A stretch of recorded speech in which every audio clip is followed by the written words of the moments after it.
요한복음 4장 21절부터 24절까지 우리가 함께 읽겠습니다.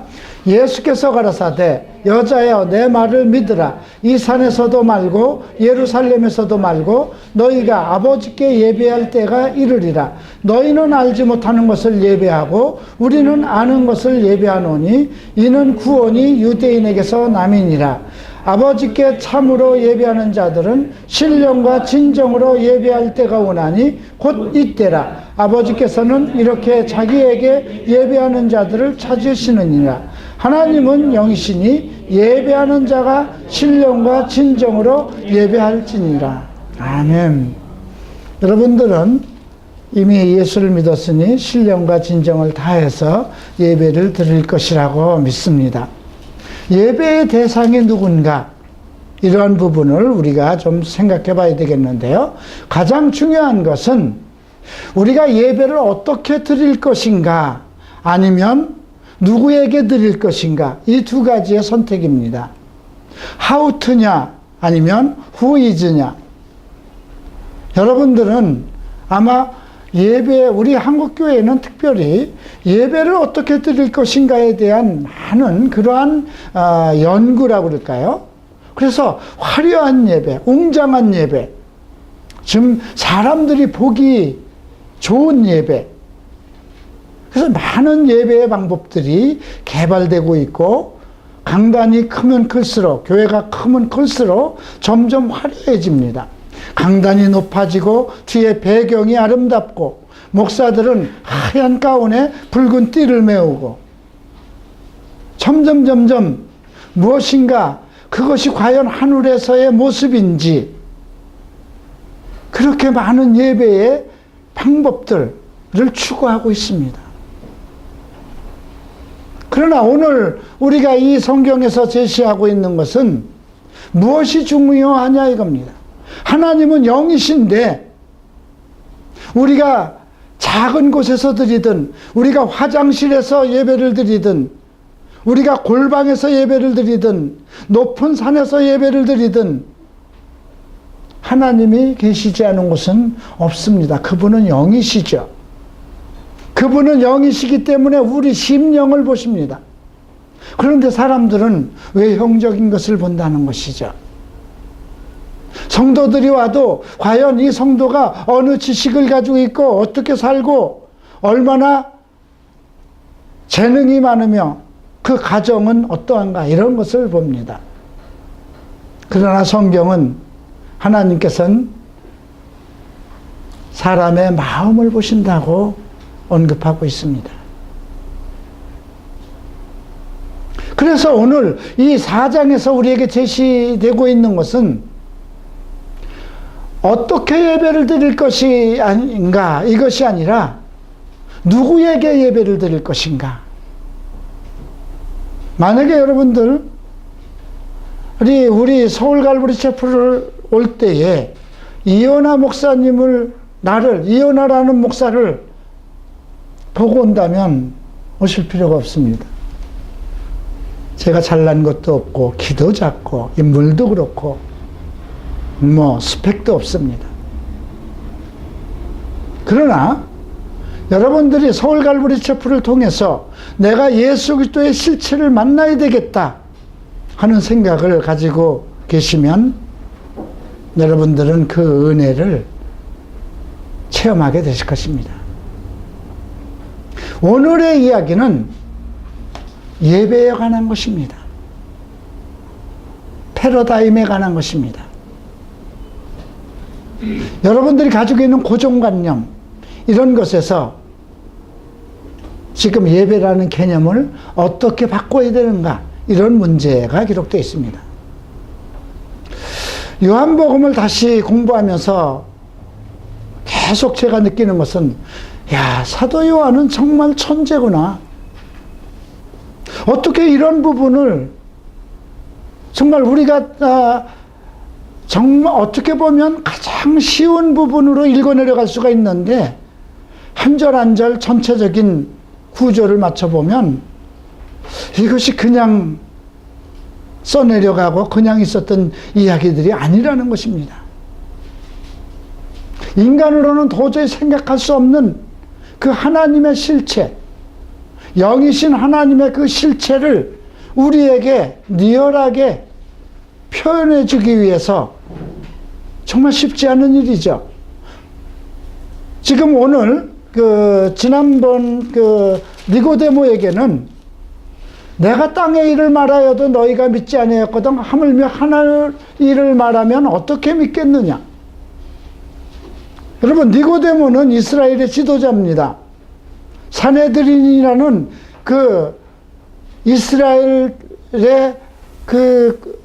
민족 공동체를 이끌어가는 그러한 최고의 공회의 관원입니다.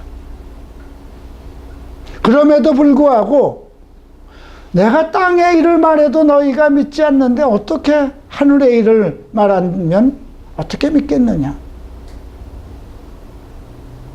네. 아마 예수님의 말씀을 듣는, 자기가 알고는 목수의 아들이잖아요. 그죠? 근데 갑자기 나타나서 엄청난 많은 이적과 표적을 행하십니다.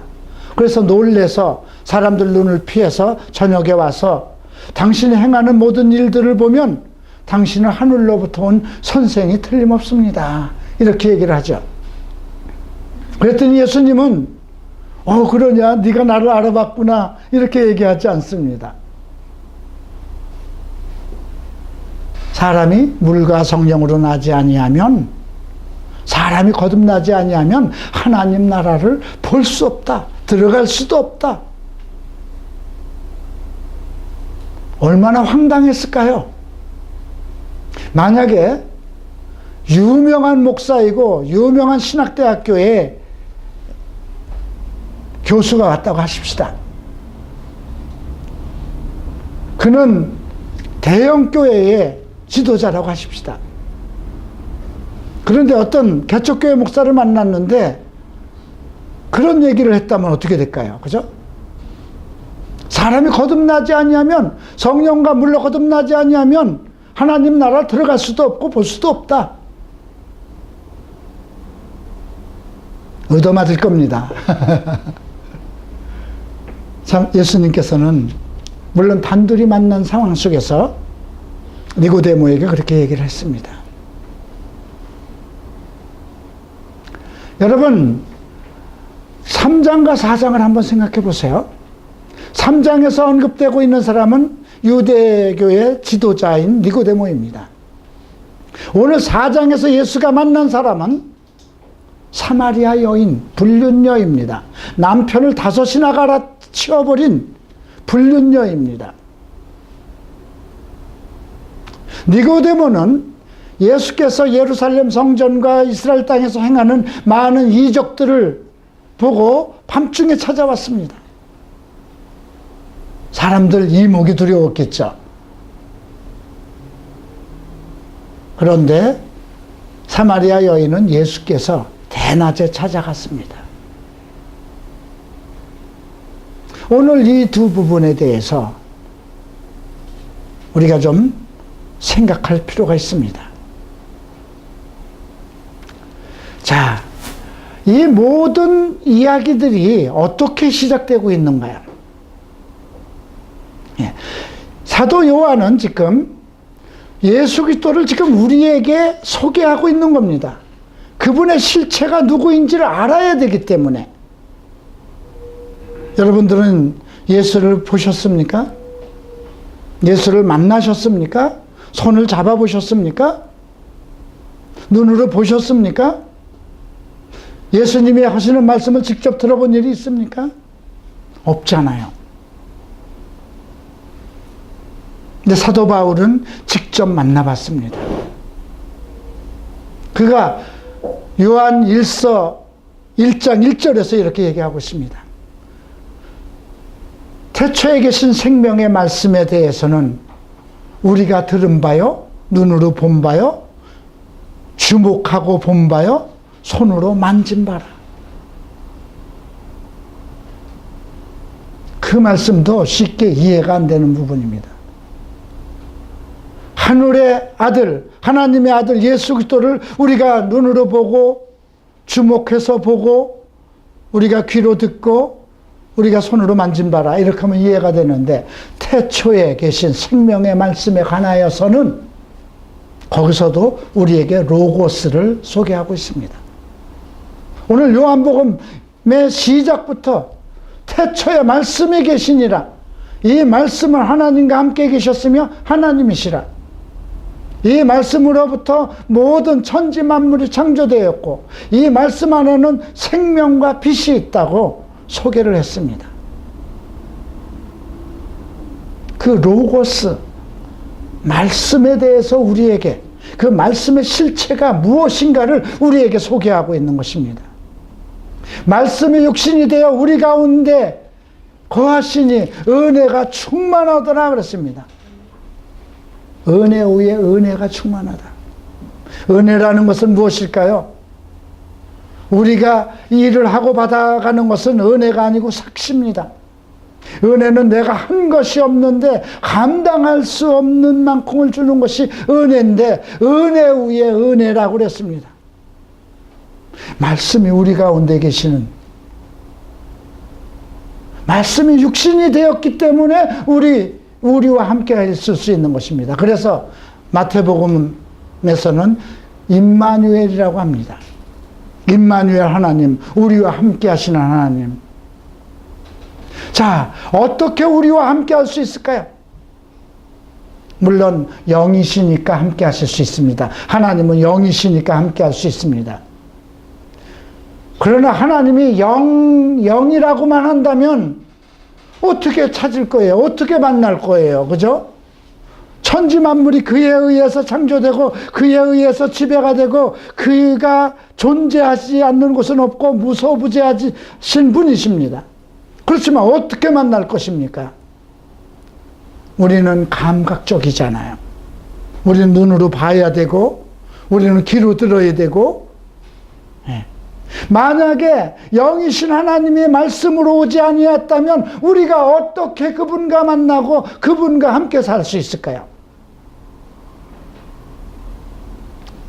로고스라고 전달하는 이 메시지는 정말 그분이 로고스가 아니었다면, 그분이 말씀이 아니었다면 오늘날 우리가 예수를 믿을 수가 없는 것입니다.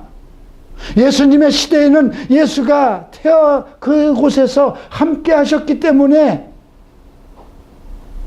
그분을 믿을 수 있었지만 오늘날 우리가 만약에 예수께서 로고스이신 말씀이신 그분이 말씀의 실체가 아니었다면 우리는 예수를 믿을 수 없었다는 것입니다. 그리고 요한은 그분이 하나님의 어린 양, 세상 죄를 지고 가는 하나님의 어린 양이다 이렇게 소개를 합니다. 그 로고스에는 사람의 어두운 곳을 밝히는 빛이요 생명이 들어있다고 언급하고 있습니다. 그리고 2장에선 갑자기 혼인잔치에 초대를 받아서 가셔서 물을 포도주로 바뀌는 일이 일어나죠. 근데 오늘 아주 흥미로운 컨셉을 한번 보겠습니다. 4장 46절 이후를 봅니다. 4장 46절에는 예수께서 다시 갈릴리 가나에 이르시니 전에 물로 포도주를 만드신 곳이라 왕의 신하가 있어 그 아들이 가버나움에서 병들었더니 그가 예수께서 유대로부터 갈릴리에 오심을 듣고 가서 청하되 내려오셔서 내 아들의 병을 고쳐주소서 하니 저가 거의 죽게 되었습니다. 예수께서 너희는 표적과 기사를 보지 못하면 도무지 믿지 못하리라. 신하가 가로되 주여 내 아이가 죽기 전에 내려오소서. 예수께서 가라사대 가라 내 아들이 살았다 하신데 그 사람이 예수의 하신 말씀을 믿고 가더니 내려가는 길에서 그 종들을 오다가 만나서 아이가 살았다 하거늘 그 낫기 시작한 때를 물은즉 어제 제 7시에 열기가 떨어졌나이다 하니라. 아비가 예수께서 네 아들이 살았다 말씀하신 그때인 줄 알고 자기와 온 집이 믿으니라. 이것은 예수께서 유대의 갈릴리로 오신 후에 행하신 두 번째 표적이라. 오늘 두 번째 표적을 소개하고 있습니다. 자, 2장에서 혼인잔치, 물을 포도주로 바뀐 것을 첫 번째 표적이라고 그랬습니다. 그리고 4장에서 두 번째 표적을 얘기합니다. 그러니까 오늘 우리가 이 4장은 2장부터 같이 봐야 되는 것입니다. 첫째와 둘째 사이에 니고데모가 나오고 있습니다. 그리고 니고데모에게는 무엇을 얘기합니까? 사람이 거듭나지 아니하면, 성령으로 거듭나지 아니하면 하나님 나라를 들어갈 수 없다 소개를 합니다. 네가 하나님의 백성이고 택한 백성이고 하나님을 사랑하고 하나님께 예배를 드리고 이스라엘의 지도자라 할지라도 성령으로 거듭나지 아니하면 너는 천국에 들어갈 수 없다. 쇼크입니다. 자, 이 두 표적, 왜 여러 가지 표적이 엄청 많아요. 예수님께서 바다 위를 걸으시고 문둥병자를 고치시고 중풍병자를 일으키시고, 예, 죽은 여인의 아들, 여인의 아들, 죽은 아들을 살리시고, 가버나움의 회당장의 딸을 살리시고, 여인의 병을 고치시고, 얼마나 많습니까? 인간이 할 수 없는, 오직 하나님의 아들만이 하실 수 있는 일, 엄청 많은 것을 하셨는데, 요한은 그 많은 것을 제외하고 혼인잔치와 이 사건 두 가지를 갈릴리 가나에서 행하신 표적이라고 합니다. 가나는 갈릴리에 있는 작은 마을인데 나다나엘의 고향입니다. 빌립의 친구 나다나엘 보고 너는 참 이스라엘 사람이로다. 내 속에는 거짓이 없다. 이렇게 얘기를 합니다. 그런데 그곳에 왕의 신하가 왔는데 왕의 신하에게 뭐라고 얘기하는가 보십시다. 너희는 표적과 기사를 보지 못하면 도무지 믿지 아니하니라. 두 가지를 한번 이렇게 같이 놓고 생각을 해보세요. 나다나엘에게는 너는 참 이스라엘 사람이로다. 내 속에는 거짓이 없다. 그리고 이 가나에서 또 만난 이 왕의 신하에게는 너는 표적과 기사를 보지 못하면 도무지 믿지 않아. 한 사람은 참 이스라엘 사람이요, 한 사람은 참 이방인입니다. 네. 한 사람은 정통 보수 신학의 교회의 아주 착실한 성도이고, 한 사람은 예수 같은 건 거들보지도 않고 하나님을 믿으려고 생각하지도 않고 어떤 능력이나 표적이 나타나면 그걸 보고 믿을까나 어떤 하나님의 말씀이나 성경이나 이러한 가르침을 보고는 예수를 믿을 생각을 하지 않는 그런 이방인입니다.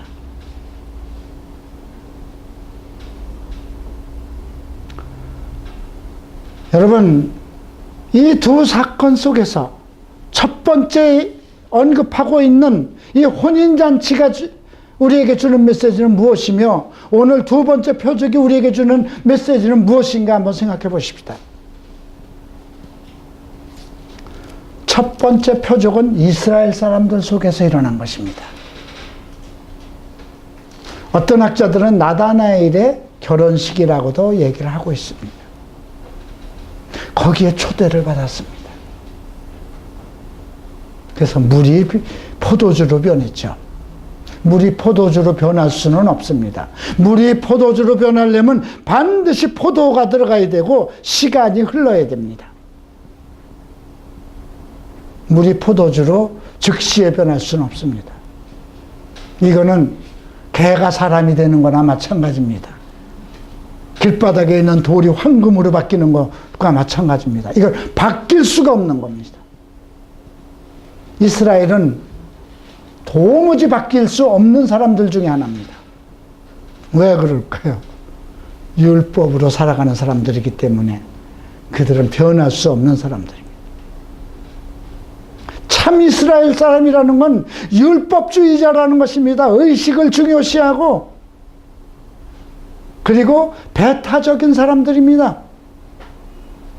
이방인에 대해서는 하나님의 택함을 받지 못한 그러한 짐승 같은 사람이라고 생각하고, 우리만 타고난 백성, 태어날 때부터 하나님으로부터 택한 백성, 거룩한 백성, 우리만 하나님 나라에 들어갈 수 있는 위대한 백성이라는 자부심을 가지고 있는, 그래서 우리는 하나님께 예배를 드리는 사람이다, 위대한 민족이다, 선민이다, 그런 자부감을 가지고 있는 사람들이 참 이스라엘 사람들입니다.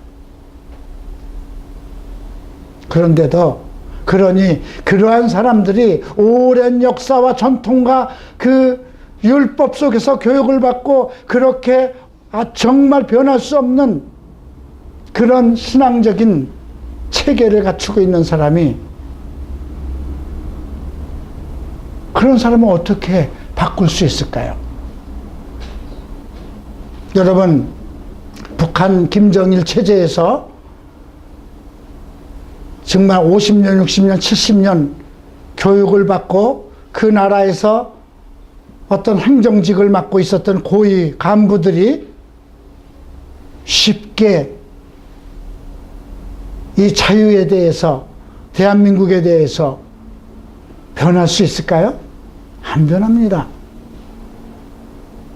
여기 젊은이들은 모르겠지만 나만 해도 젊어서 불교라는 개념 속에서 살아왔습니다. 우리 민족은 전부 불교와 유교라는 개념 속에서 살아왔습니다. 아마 여러분들의 부모들 중에 도저히 변하지 않는 사람들이 있을 것입니다. 아무리 내가 예수가 어쩌고 예수를 믿어야 천당 간다고 아무리 얘기를 해도 오늘날 숨이 껄떡껄떡 넘어가면서도 예수를 영접하지 않으려고 하는 것은 무엇 때문일까요? 그들이 가지고 있는 고정관념입니다. 부처에 대해서 가지고 있는 고정관념, 이런 것 때문에 안 변하는 것입니다.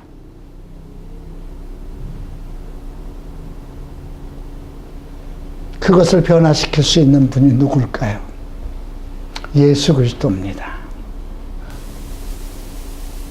그러면 어떻게 해야만 그게 그렇게 물이 포도주로 변할 수 있을까? 아주 간단한 원리예요. 예수를 초청하면 되는 겁니다.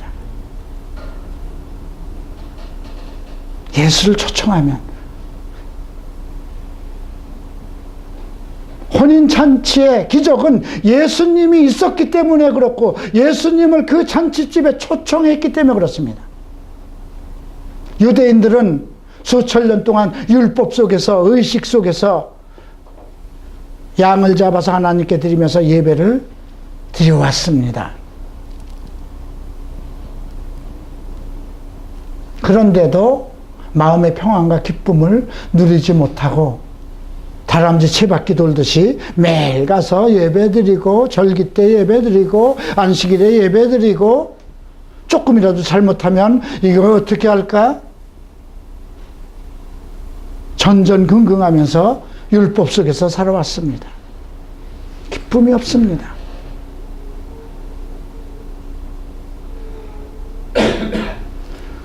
여러분, 우리가 예수를 만날 때 얼마나 감격하고 믿습니까? 요즘 처음 어머니 뱃속에서부터 태어나면서 교회 다니는 애들은 그런 감격함이 없이 예수를 믿는 경우가 많아요.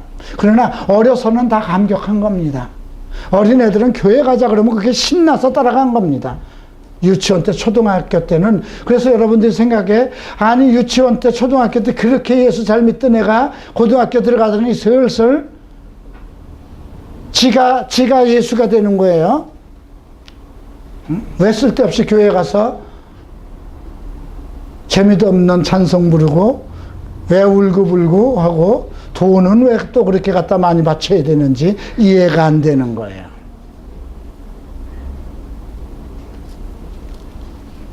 그런데도 이제 그렇게 신앙이 자라게 되면 많은 사람들이 그냥 삶의 기쁨이 없어도 교회는 하나의 종교적인 의식이 돼서 주일이면 교회 가야 되고 예배 봐야 되고, 그렇게 수많은 사람들이 좀 더 내가 믿음이 있는 것처럼 보이기 위해서 옷을 잘 차려입고 아주 정말 기도를 잘하는 것처럼, 믿음이 좋은 것처럼 그렇게 보이려고 애를 씁니다. 그래서 대형 교회를 가면 정말 엄청난 많은 사람들이 전부 다 주일날 오는데 그들이 진정한 경건한 사람처럼 그렇게 보입니다. 그게 유대교인들이었습니다. 그런데도 예수님께서는 네가 성령으로 거듭나지 아니하면 하나님 나라에 들어갈 수 없다는 것입니다. 네가 평안하냐 이겁니다.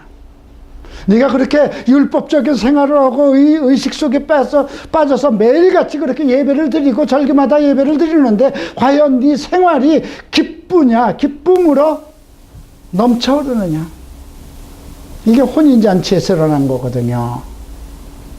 여러분, 부부가 결혼할 때는 얼마나 마음이 설리고 그냥 견딜 수 있고 보고 싶고, 조금만 헤어지면 그냥 견딜 수 없고, 직장에 가서도 와이프가 보고 싶고, 아내는 직장에 나가 있는 남편이 돌아오면은 정말 맛있는 걸 먹고 함께 그 벅차고 기쁜 속에서 신혼을 하잖아요. 얼마나 갈까요? 길면 1년일까요? 그때 자식이 하나 태어나면 2년, 3년은 갈 겁니다. 살다 보면 참 안 좋은 것이 자꾸 튀어나오고 애틋한 감정이 없어지죠. 아이고, 내가 왜 결혼했는가. 그러면서도 아무 사랑도 없이 그냥 부부가 의무적으로 살아갑니다. 우리의 신앙생활이 그렇게 변질되고 있다는 것입니다. 교회 가는 것이 설렘과 기쁨으로 오늘은 주께서 내게 어떤 말씀을 전달하실 것인가, 이러한 설렘과 기쁨으로 움직여야 되는데 그냥 주일날 가서 예배드려야 복을 받는다는 개념 속에 빠져버린다는 것입니다. 그러니까 부부가 그런 쪽이 되면 그냥 의무적으로 살아가는 거지 사랑과 의미가 없습니다. 그것을 변화해야 되겠죠. 여러분, 처음 내가 만났을 때의 그 남편과 아내의 그 사랑하는 감정이 죽을 때까지 가야 되는 거 아닙니까? 그 안에 있는 아이들도 얼마나 행복할 것이며 그들이 사는 가정 속에 있는 사람들은 얼마나 행복하겠습니까? 그래서 혼인잔치가 우리에게 전달하는 메시지는 너희들의 종교 활동이 중요하지 않다는 것입니다. 왜 그럴까요? 예배의 실체가 없기 때문에 그렇습니다. 하나님은 영이신데 의식적으로만 가니까. 여러분, 제사상을 차려놓고 제사를 드리면 여러분들 그 제사를 누가 먹는다고 생각합니까? 홀령이 와서 먹는다고 생각하죠. 근데 홀령이 없다고 생각하고 여러분들은 점점 제사상을 차리는데 얼마나 경건하게 차리려고 그 그릇을 준비하고 향을 피우고, 목욕을 하고 검정 옷을 잘 차려입고 향불을 피우고 그러고 제사를 지냅니다. 그렇게 경건하게 드려요. 자꾸 그러한 경건함 속에서 홀령이 와서 먹고 가는지는 그거는 의식하지 않는 겁니다.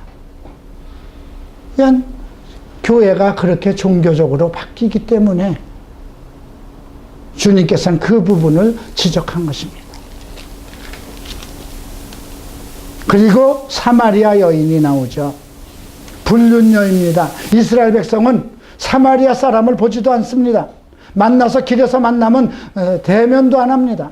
그런데 예수님께서는 사마리아 땅으로 지나갔습니다. 왜 그 사마리아 가나로 지나갔을까요?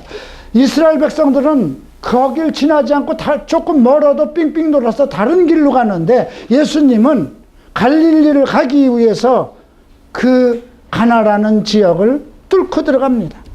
그리고 우물가에 가서 한 여인이 오기를 기다립니다. 한 여인이 왔을 때, 야, 나 물 좀 다고 그러죠. 그랬더니 깜짝 놀라죠. 어떻게 당신은 유대인으로서 나와 같은 사마리아 사람에게 물을 달라고 하느냐 그랬더니, 내가 물을 달라고 하는 내가 누구인지 네가 알았으면은 네가 나한테 반대로 생수를 달라고 구했을 것이다. 네가 지금 이 물은 먹으면 또 목마르겠지만 내가 주는 물은 영원히 목마르지 않는 그 속에서 영생하도록 솟아나는 샘물이 될 것이다 얘기를 하죠. 아니, 물 들어온 여인 보고 나 목마르니까 물 좀 달라 그러는데, 아니 어떻게 유대인으로서 나한테 그런 물을 달라고 그럽니까? 이러니까 네가 나의 실체를 알았다면 생수를 너한테 주었을 것이다. 그리고 내가 주는 생수는 뭐 목말라서 또 물 길러 오는 그런 일은 없을 것이다. 그랬더니 이 여인이 아이고 그런 물이 있다면 내게 주십시오. 나는 정말 이 우물가에 나오는 거 싫습니다. 왜 그럴까요? 그러니까 이 여인은 아침에 물을 길러 오지 않고 정오에 대낮에 물을 길러 온 겁니다. 왜냐하면 불륜녀 남편을 5이나 갈아친 여인이기 때문에. 그랬더니 남편 데려오라고 그러죠. 그랬더니 아이고 난 남편 없습니다. 네 말이 맞아. 남편 없다는 말이. 넌 남편이 없어. 지금 남편도 네가 남편을 5이나 갈아쳐서 지금 남편도 네 남편 아니야. 그때서야 아니 오늘 처음 만난 사람이 자기의 모든 과거에서부터 모든 걸 아니까 와 당신은 예언자시군요. 그런데 궁금한 게 이제 예언자를 만났으니까 뭔가 궁금한 게 있어요. 야 유태인들은요 저희 그 예루살렘에서 예배를 하는데 우리는 이 그리심산에서 예배를 드리거든요. 얻은 것이 없습니까? 자, 어떤 사람은 여의도 큰 교회에서 드리는데 어떤 사람은 이 압구정동에 있는 뭐 큰 또 다른 장로교회에서 예배를 드립니다. 여러분들이 만약에 우연하게 예수님을 만났다면 한번 물어보지 않겠어요? 어떤 다락방 여인이나 신천지 여인들 같으면 좀 궁금했을 겁니다. 그죠? 어느 교회는 자기네 교회가 정통이라고 그러는데 우리 교회는 우리 교회가 또 정통이라고 그러는데 어느 게 맞습니까? 예수님 예루살렘에도 말고 또 너희가 드리는 그리심산에서도 말고. 자 이제 진정으로 아버지께 예배를 드리는 때가 온다는 것입니다. 네. 그런데 중요한 것은 22절 보죠. 너희는 알지 못하는 것을 예배하고 우리는 아는 것을 예배한다.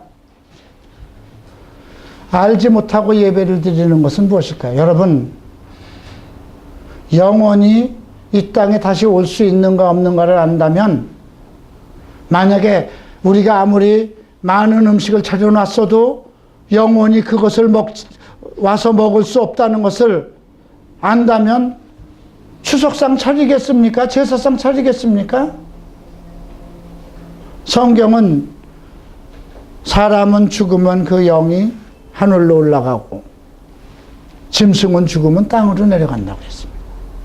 인간은 죽으면 천국으로 올라가든지 지옥으로 들어가든지 이 지구상에는 나중에 부활의 때나 돼서 하나님 안에 있는 사람은 다시 부활의 영체가 돼서 그리스도와 함께 올 수 있는 것이고, 그러니까 우리가 드리는 예배가 제사가 소용이 없다는 것이죠. 그것이 부처라도 그것이 공자라도 그들은 사람이니까요. 중요한 것은 너희는 알지 못하는 것을 예배하고 우리는 아는 것을 예배한다는 것입니다.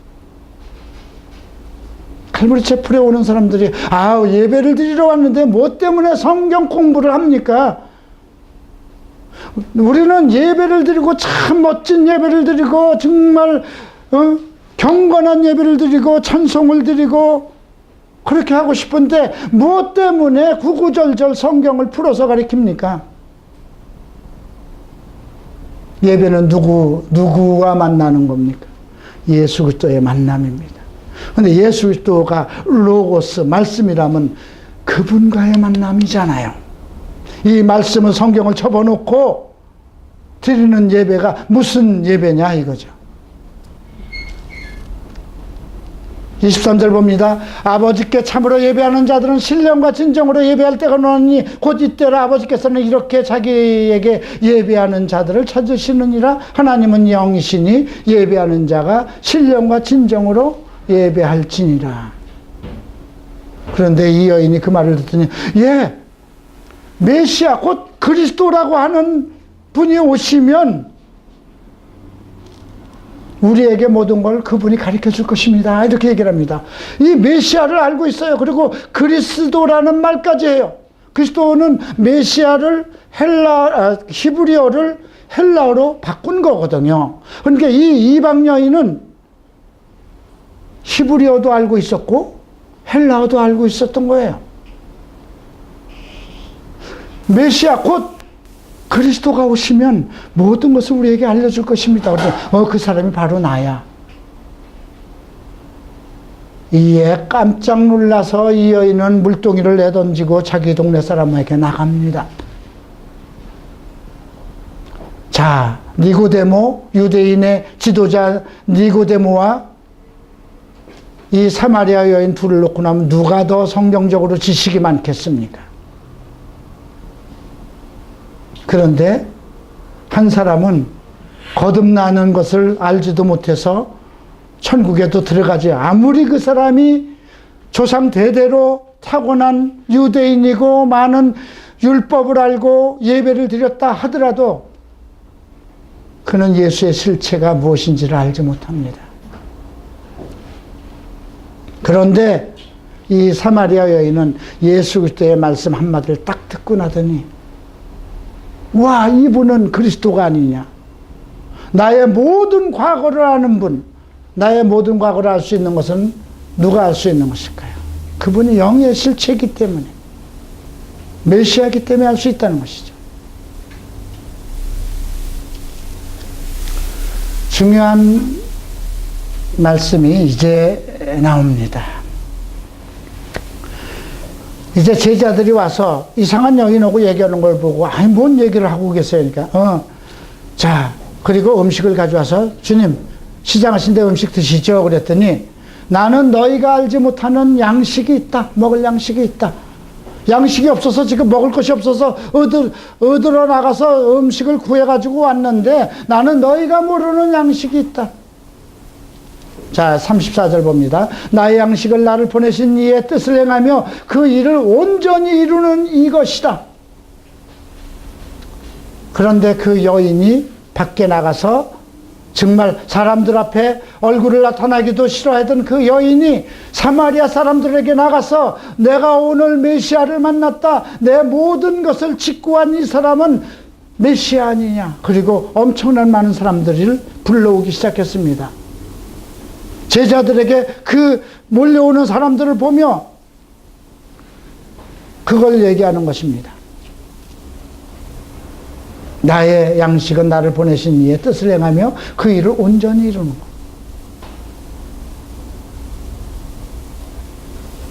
참 어려운 부분이기도 합니다. 이 부분은 설명하기가. 추수에 대해서 얘기를 하고 있습니다. 그러나 아주 간단하게 할 수가 있습니다. 이 땅에는 수많은 교회와 수많은 사람들이 예수를 믿고 정통, 보수, 여러 가지를 따지는 사람들이 있습니다. 또 한편으로는 이단이다, 비성경적이다, 그러면서도 그들도 예배를 드립니다. 그러나 중요한 것은 하나님을 아느냐 이겁니다. 그들이 드리는 예배가 그리스도에 대해서 알고 드리는 것이냐, 또 신령과 진정으로 정말 영적인 예배냐 이겁니다. 하나님의 실체가 영이신데, 그런데 그것을 가능케 하시는 분이 누굴까요? 예수 그리스도이십니다.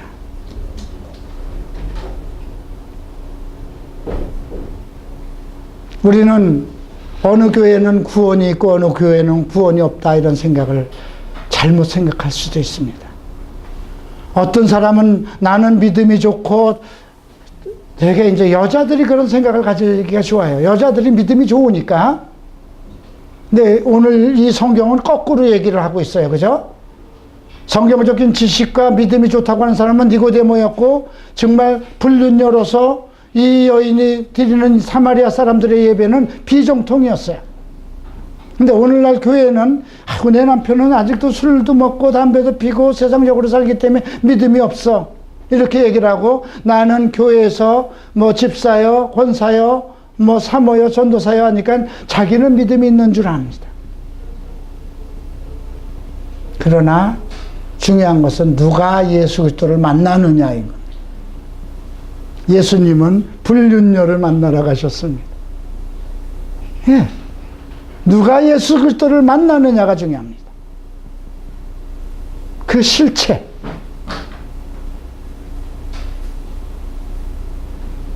여러분, 하나님은 영이십니다. 그가 어디에 있든지 간에, 아직 그가 술을 먹고 그가 아직 담배를 먹고 있어도, 담배를 피우고 아직 그리스도의 실체를 잘 알지 못한다 하더라도 사마리아를 찾아가신 예수님을 생각해 보십시오. 지금 예수님이 그럼 하늘에 계신데 어떻게 찾아갈 것인가? 하나님은 영이시니까요.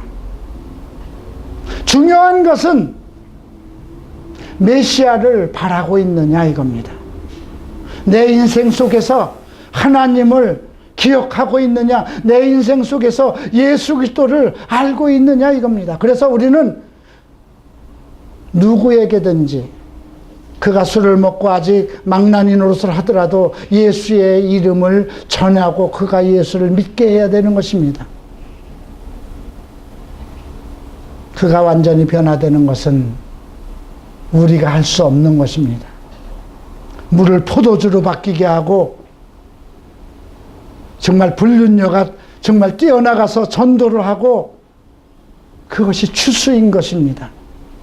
35절에 너희가 넉 달이 지나야 추수할 때가 이르겠다 하지 않았느냐. 너희에게 이르노니 눈을 들어 밭을 보라. 희어져 추수하게 되었도다. 거두는 자가 이미 삭도 받고 영생에 이르는 열매를 모으나니 이는 뿌리는 자와 거두는 자가 함께 즐거워하려 함이라. 그런즉 한 사람이 심고 다른 사람이 거둔다 하는 말이 옳도다. 내가 너희에게 노력하지 않은 것을 거두러 보냈었노니 다른 사람은 노력하였고 너희는 그들의 노력에 참여했다. 자, 제자들이 나간 것, 우리가 하는 것은 우리가 지금 전도해서 사람들이 오는 것이 아니에요. 이미 2000년 전부터 수천 년 전부터 하나님의 이름이 온 땅까지 이르렀기 때문에 이제 그때가 되면 한 사람 한 사람씩 주님께서 만나기 위해서 부르시는 겁니다. 하나님은 영이시기 때문에, 예수님은 지금도 영으로 역사하시기 때문에 그게 가능한 것입니다. 그래서 우리가 많이 배우고 많은 것을 아는 사람만이 전도한다고 생각하지 마십시오. 이 사마리아 여인이 비정통 교회, 사마리아 사람들은 이스라엘 사람들이 인정하지 않는 비유태계, 그러니까 유태계가 아니고 그 사람들은 타락하고 혈통적으로도 상종하지 못할 그런 족속이었습니다. 원래는 다 한 뿌리였어요. 여러분, 이제 교파에 대해서 얘기할 때는 지났습니다. 중요한 것은 어떻게 예배를 드릴 것이냐 이것이 아니라 누구에게 예배를 드릴 것이냐. 내가 예배의 실체, 로고스, 곧 말씀 되신 예수 그리스도를 아느냐에 있습니다. 그분이 우리 인생을 변하지 않는 모든 부분을 물이 포도주로 변하는 것처럼 변하게 할 것이며, 오늘 두 번째 표적처럼 병든 먼 곳에 있는 시간과 공간을 초월해서 그 왕의 신하의 아들을 살리실 것입니다. 여러분들이 바로 믿음을 가지고 있다면 집 나가 있는 아들, 멀리 떠나 있는 사랑하는 사람들, 아직 방탕하는 가족들, 그들도 변화시킬 수 있다는 것입니다.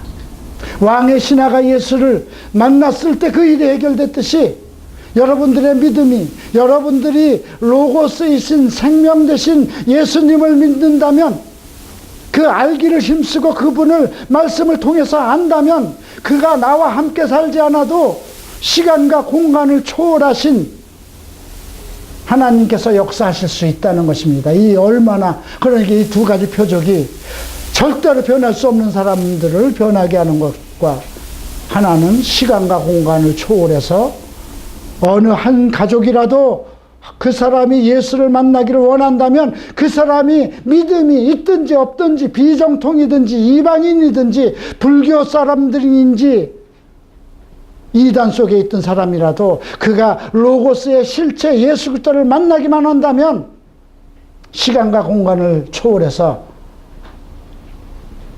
두 번째 표적이 일어날 수 있다는 것입니다. 이제 힘을 내십시오. 모든 표적이 우리 안에서도 그대로 이루어질 것입니다.